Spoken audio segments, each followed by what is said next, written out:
So great to be here with you, Marianne, and Thank you. exciting to be starting this new podcast that we've called Life, Work and Laundry, Relational Hacks to Living Well. Absolutely. That sounds like a good summary of both our, relationship and our interests in ROG, doesn't it? Yes, yeah. Well, it's been a long time. I'm thinking it's coming up 25 years that you and I have been working together and developing ROG, I guess, and really also having the lived experience of having a business, having to deliver certain things against a background of daily life and the wider field, which I think we both acknowledge doesn't get any easier. Yeah, certainly it doesn't. Not at the moment. Yeah. No. The aim also to come out of this being something very practical, Yes. about so if we take ROG chunk by chunk, Yeah. what do you actually do with it at work? Yes. But also, is there any wisdom in there for your life? Absolutely. Well, in some ways it's because we've experienced that, it's been useful at work, or that's where we started. But of course, Gestalt and the way we framed it has been useful in so many ways. So yeah, absolutely. Okay, so we said that we would start and one of us would hold the baton and be called the steward. Yes, the baton's with you, Sally, this time. This time I've got it. Yes. So I'm just going to read a little summary that we put together, and then I'm going to start us off with a question or two, Right. acknowledging that this will be an emergent dialogue. So, okay. So we've said that this podcast is about what it means to be relational in life and in work. And I guess we're going to unpack that. I remember when we started sort of thinking, will we call ourselves relational change? Will we call ourselves relational organizational gestalt, ROG? Yes. And everybody's saying then, what does relational mean? Yeah.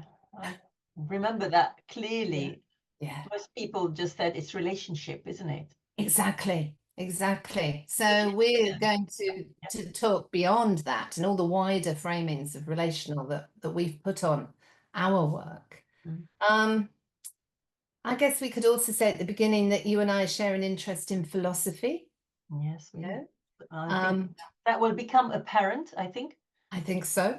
Gestalt and other psychological methods, as they've been applied in coaching, counseling, psychotherapy, and wider organizational practice and leadership. So that's our sort of territory, I guess, that we're going to cover. We've said that we've been colleagues, business partners, and friends for about 25 years now, during which we've developed the practice of ROG. And in the book that you've written about the work, our work. We use ROG, relational organizational gestalt, in a particular way. So that's what is relational organizational gestalt, and how do we get into the guts of that? I guess the strap lines that we've got here are saying ROG aims to integrate our interests and experience into an approach that can improve the health of any system.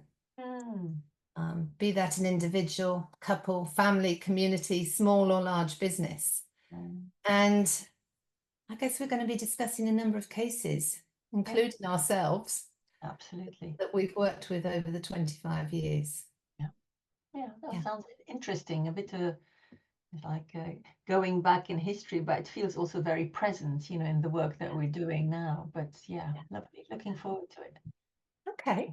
So, as the steward, yes, I just invite you to start with a little bit of introduction to yourself, your personal work history, and we're going to discover more about us, our relationship, I guess, but just a little framing. A little snippet. I guess what's important to say about me is that I was born and was brought up in the Lebanon, and I've been in the UK for about 30 years now. I imagine if I arrived today, I'd be called an immigrant, but that's a probably different story, but an interesting part of the ground.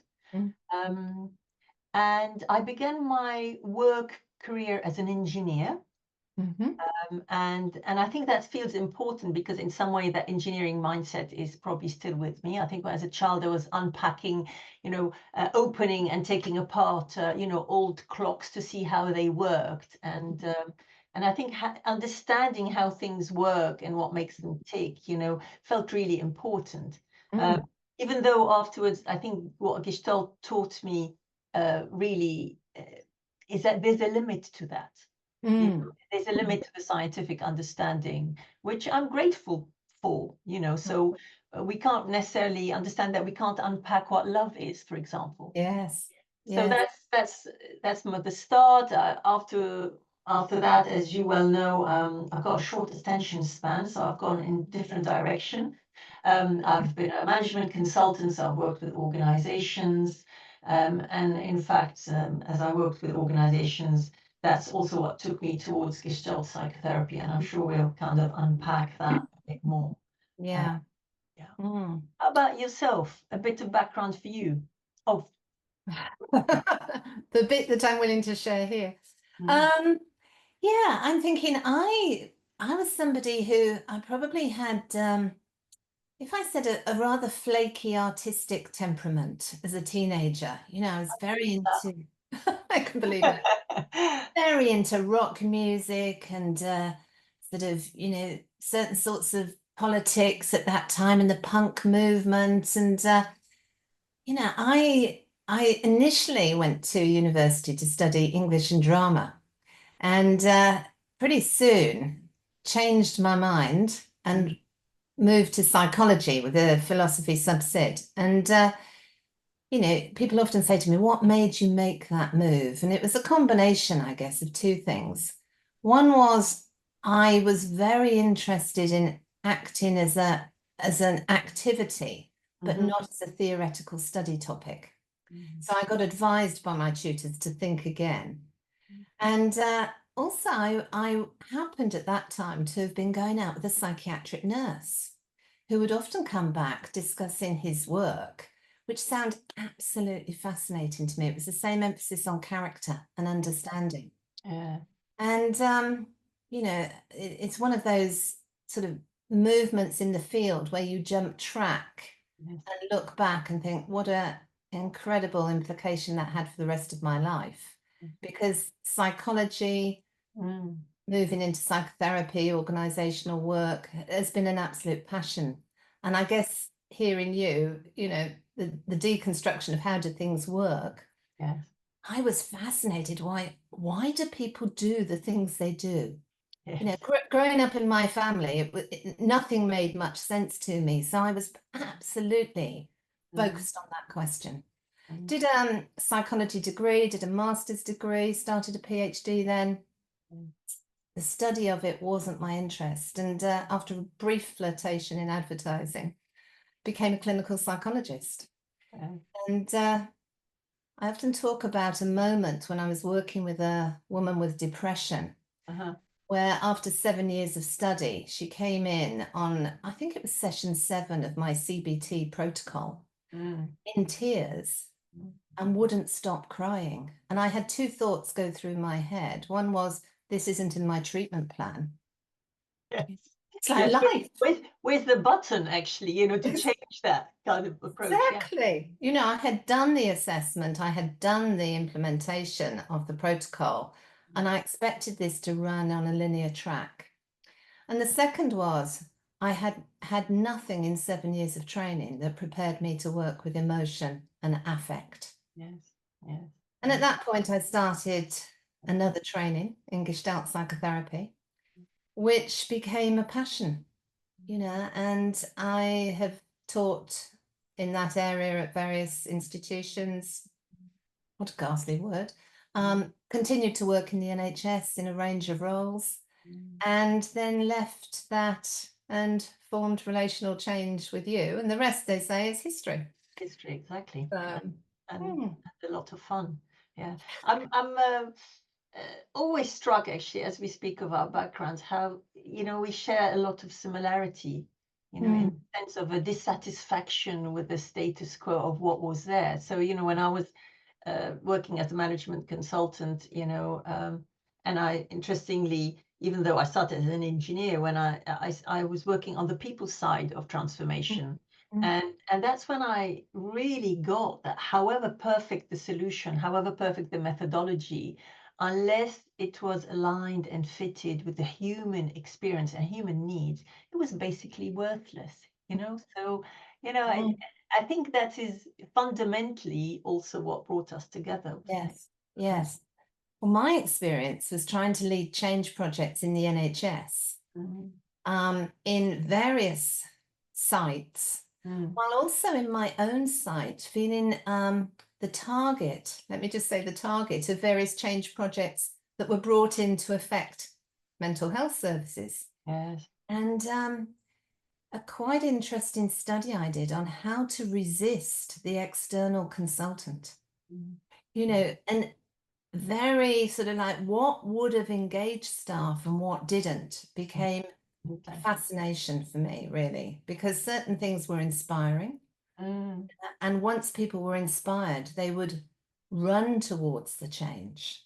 Absolutely. And yet the amount of resistance that could be summoned in a large system, Huge. which I guess is why so many organizational change initiatives fall by the wayside. So yeah.